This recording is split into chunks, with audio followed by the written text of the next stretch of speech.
Une fois, dans une petite ville nichée entre des collines verdoyantes, un jeune homme nommé Lucas. Lucas avait toujours été un rêveur, un esprit libre qui aspirait à explorer le monde qui l'entourait. Pourtant, la vie dans sa petite ville semblait étouffer ses ambitions.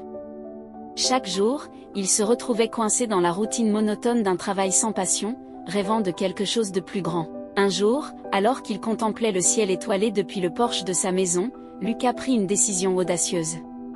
Il décida de quitter tout ce qu'il connaissait pour poursuivre ses rêves. Il savait que cela signifiait prendre des risques, quitter sa zone de confort et affronter l'inconnu, mais il sentait au plus profond de lui-même que c'était le seul moyen de trouver son véritable chemin. Armé de courage et de détermination, Lucas entreprit un voyage vers l'inconnu. Il vendit ses biens, dit au revoir à sa famille et à ses amis, et partit avec seulement un sac à dos et une carte remplie de rêves. Sa destination n'était pas claire, mais son cœur était rempli d'espoir et de possibilités. Le voyage de Lucas le mena à travers des terres lointaines, où il rencontra des gens de tous horizons et découvrit des cultures fascinantes. Il travailla dans des fermes, enseigna l'anglais dans des villages reculés et même participa à des projets de construction. Chaque expérience était une leçon, chaque défi une opportunité de croissance. Pendant ces voyages, Lucas réalisa que le véritable trésor était le voyage lui-même, les rencontres qu'il faisait et les leçons qu'il apprenait en chemin. Il apprit à surmonter les obstacles, à embrasser l'incertitude et à trouver la beauté dans la simplicité de la vie. Finalement, après des années d'aventure, Lucas trouva sa véritable passion. Il découvrit qu'il aimait capturer la beauté du monde à travers son appareil photo. Ses clichés étaient empreints de l'essence même des endroits qu'il avait visités, capturant l'âme des gens qu'il avait rencontrés. Avec le temps, Lucas devint un photographe renommé, voyant ses œuvres exposées dans des galeries du monde entier. Mais plus que la renommée ou la fortune, c'était le voyage qui avait transformé sa vie. Il avait pris des risques, embrassé l'inconnu et découvert sa véritable voie. Ainsi, l'histoire de Lucas rappelle à chacun d'entre nous l'importance de suivre nos rêves, même si cela signifie prendre des risques. Car c'est dans ces moments d'audace que se cachent les plus grandes récompenses, et c'est sur le chemin de l'inconnu que nous trouvons vraiment qui nous sommes. Comme dans cette histoire, Denzel Washington nous donne des conseils. Accepter de se perdre parfois, c'est trouver le chemin vers soi-même. Dans la vie, les situations embarrassantes sont les pépites cachées de notre croissance personnelle. L'échec dans un domaine est simplement le prélude à une réussite future, une étape vers la maîtrise. Chaque échec est une leçon déguisée en difficulté, une opportunité de se réinventer. Parfois, nos prières sont des signaux pour nous rappeler que le succès vient avec la persévérance, même dans les moments les plus sombres. Dans chaque audition ratée, il y a une note de mélodie qui nous prépare à la symphonie de notre réussite. Comme une sculpture prenant forme sous le ciseau du sculpteur, chaque échec nous façonne pour la victoire finale. La patience est la clé qui ouvre les portes du succès, même après maints échecs. Dans la danse de la vie, chaque faux pas nous rapproche un peu plus de la grâce. Les échecs d'aujourd'hui sont les anecdotes de demain, les histoires qui embellissent notre parcours vers le sommet. Si tu ne tentes pas, tu ne sauras jamais. Si tu ne te lances pas, tu n'atteindras jamais les étoiles. Imaginez-vous, au seuil de l'éternité, entouré de regrets, regrettant les rêves non réalisés, les talents non exploités, les voix non entendues. Sur le lit de mort, les ombres de tes aspirations non réalisées te murmurent à l'oreille. Nous étions là, prêtes à t'accompagner, mais tu ne nous as jamais appelés.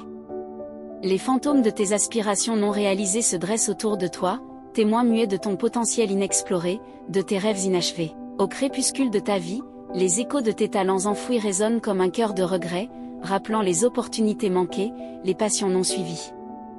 Imagine-toi, entouré par les spectres de tes rêves non poursuivis, te rappelant que le plus grand échec est de ne jamais avoir essayé.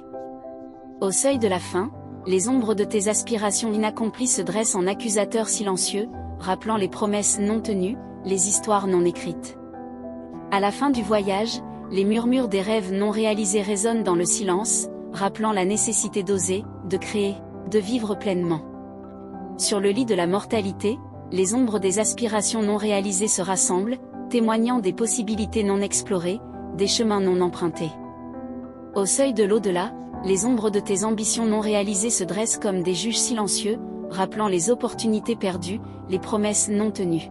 Beaucoup de start-up et de personnes lancent des projets en pensant qu'elles ne savent pas assez, ce qui les empêche d'agir rapidement. En réalité, l'action précède la réflexion dans le processus entrepreneurial authentique. Il est essentiel d'agir d'abord, même si cela implique des erreurs ou des actions maladroites, pour obtenir un retour d'informations concret sur le marché. Plutôt que de passer des années à théoriser et à planifier, le modèle entrepreneurial efficace consiste à agir dès le départ, même si cela signifie commettre des erreurs ou réaliser des actions imparfaites. L'essentiel est d'obtenir des données réelles du marché pour guider le processus d'itération et d'amélioration continue.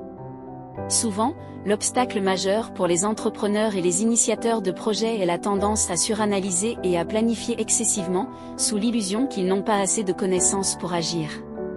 Cependant, la véritable démarche entrepreneuriale consiste à agir d'abord, à recevoir des retours tangibles du marché, puis à ajuster et à améliorer progressivement son approche en fonction de ces retours. Il est courant de penser qu'il faut accumuler une quantité colossale de connaissances avant de se lancer dans un projet. Pourtant, la réalité entrepreneuriale nous enseigne qu'il est plus efficace d'agir rapidement, même de manière imparfaite, afin d'obtenir des données réelles et pertinentes du marché. L'action précède donc la réflexion dans ce processus d'apprentissage constant et d'adaptation aux besoins du marché. L'un des écueils fréquents pour les entrepreneurs en herbe est de trop réfléchir et de planifier minutieusement sans jamais passer à l'action. Cependant, la véritable essence de l'entrepreneuriat réside dans la capacité à agir rapidement, à tester ses idées sur le marché et à s'adapter en fonction des retours obtenus. Cette approche favorise un apprentissage concret et pragmatique, loin des illusions de la planification excessive. Il est vrai que les obstacles que nous rencontrons souvent deviennent les tremplins de nos réussites. Nos faiblesses peuvent se transformer en force, et nos problèmes en solutions. Il suffit parfois de changer de perspective pour voir que ce que nous redoutons peut devenir ce qui nous propulse vers l'avant. Ne laissez pas la peur ou les obstacles vous définir, utilisez-les comme des opportunités d'apprentissage et de croissance. Peu importe les défis que vous affrontez, rappelez-vous toujours que chaque chute est une occasion de vous relever plus fort et plus déterminé que jamais. Ne laissez jamais les circonstances vous décourager, mais laissez-les vous motiver à atteindre de nouveaux sommets. Souvenez-vous, ce n'est pas tant ce qui vous arrive, mais comment vous choisissez de réagir qui compte vraiment.